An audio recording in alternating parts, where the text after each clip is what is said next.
respectful, on the edge battle, but that's not what I got in return. It's not for me to say, it's for him to say something. I did nothing wrong. Of course, at the moment, it's easy to say stuff. Those are also things that we have to look at too. With George Russell winning the Austrian GP last weekend, the Constructors' Championship at the top has taken a topsy-turvy turn, with Mercedes being the most successful among the big four and Ferrari being the worst in terms of points scored in the last 3 weekends. The Silver Arrows have garnered 100 points from Canada, Spain and Austria, and the Tifosi army, with bad luck, pathetic strategies and driver mistakes, have only managed to gather 37 points. Now, if you had watched my prediction about the last weekend, then you would definitely know that I predicted that Mercedes were going to do something big, at least with respect to Ferrari.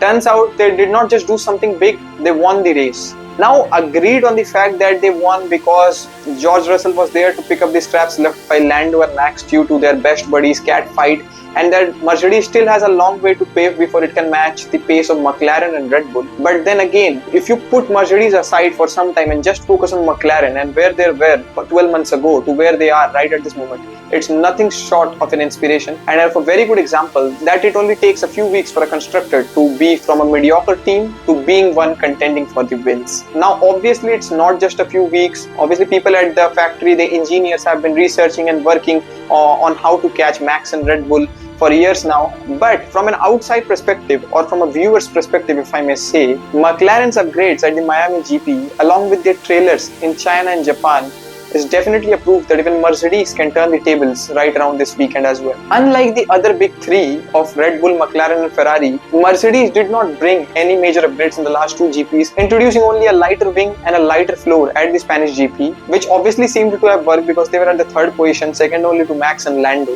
This weekend at Silverstone, Mercedes are rumored to bring some major upgrades, which can really give them a huge boost in terms of what is lacking to cover that margin between McLaren and them. Compounding with the fact that it's the home race for both of their drivers, along with the factory being just a few miles away from the racetrack, Mercedes look really strong for this weekend. Now, if we switch our attention to the elephants in the room, which are obviously Red Bull and McLaren, then they are sitting firmly at the front, with McLaren arguably being the fastest team in the grid since Miami. Now, if you look at the constructor standings, then you're definitely going to find Ferrari at the 2nd position. But that's definitely not relevant to what's the present scenario in the grid. Ferrari did have a great start to the season, but ever since their superb weekend at Monaco, they seem to be going more and more downhill, with bad luck striking them. I don't know why. If we talk about McLaren, then in my opinion, the men in orange should have won a few more races, if not for sloppy executions from both race engineers as well as drivers.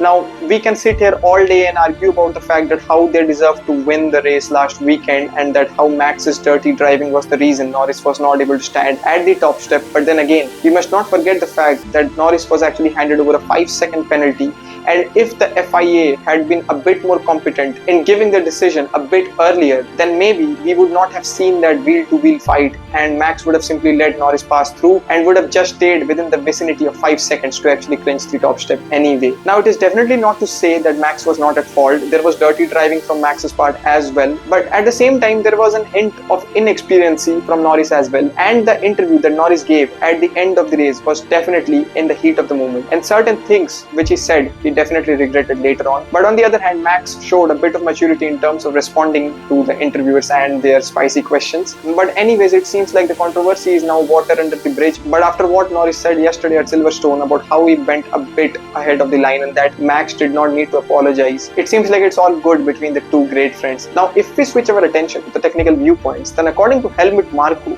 Red Bull are going to hit back strong with major upgrades at Silverstone. Now, according to him, Red Bull are not intimidated by the recent upgrades of McLaren and the recent pace of Mercedes as well. Red Bull's primary concern has always been to build the World Championship as well as the Constructors' Championship, and they're going to continue to do everything to achieve that. He went on to say that even though Mercedes are on their way up, they still need external influence to win races like what happened in Austria last weekend.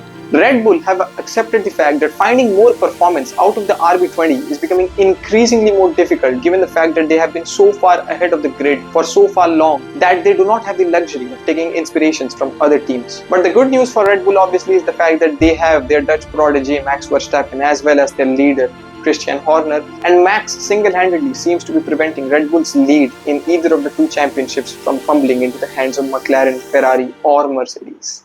Also, please don't forget to subscribe and like the video, because I'm trying to grow this channel and nobody is subscribing. Even if you don't like, please subscribe, because I'm trying to improve my content. So your one subscription will mean a lot to me. So please